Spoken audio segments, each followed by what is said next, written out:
Hi, it's Trisha from Braveheart.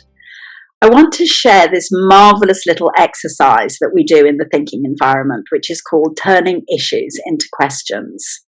It's one of my favourite things in a thinking environment, actually, because it's so handy, it's so useful, and it can be used in a lot of different contexts, which I'll share about in a moment. The purpose of this exercise is, like everything else we do in a thinking environment, to help you to think well for yourself, or if you're thinking together with a group of people, to help the whole group of people think well for themselves. So how it works is like this. You take an issue, any topic, whatever it is that you're wanting to think about, or whatever it is the purpose of the meeting is, or that the group of people are wanting to think about. So what is the issue? What is the topic? Then the next thing that you think about is, by the time I come to the end of thinking about this, so if it's in the context of a meeting, by the time we get to the end of the meeting, what is the outcome that I or we want to have achieved from thinking about this? Simple way of saying that is, where am I trying to get to with this?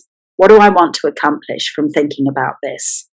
And in the context of a meeting, it's very important that you think about that question in terms of where you want to get to by the time the meeting is over, not where you want to get to within 6 months of the meeting. It's what do we want to achieve from the discussion, or what do I want to achieve from thinking about this? So that's the first question that you can consider once you've chosen your issue or your topic. Once you've got the outcome that you want to achieve from thinking about it, the next question is, what question would I have to answer in order to get to that outcome? Or in the context of a meeting, what question would I have to get to?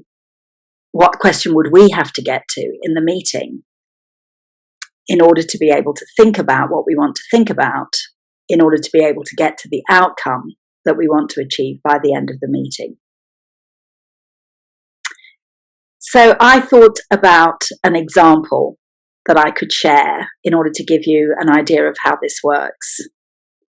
So the issue, for the purpose of this example, is disappointment. The issue is when I get to feel disappointed with how someone else has behaved, when my expectations are not met, when I feel let down. The outcome that I want to get to by thinking about this issue of disappointment is to be able to stay interested in what's happening when I'm experiencing being let down by someone. So that instead of disconnecting and getting upset in the situation, I'm able to stay present. I'm able to stay connected to the person or the situation in which I'm feeling disappointed. So that's the outcome I want to get to from thinking about this issue of disappointment.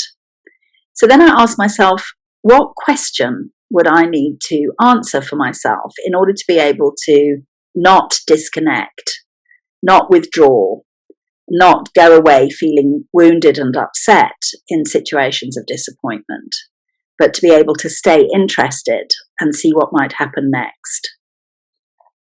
There's many questions that I might want to think about and answer in order to get there.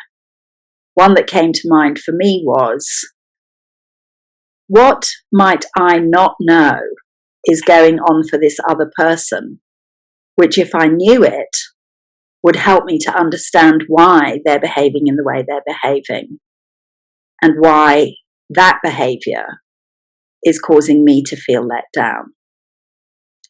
What might I not know, which if I knew it, would help me to deal better with this experience of disappointment? As an example of one question. And as you can see, as soon as I've got the question, I can start thinking about that.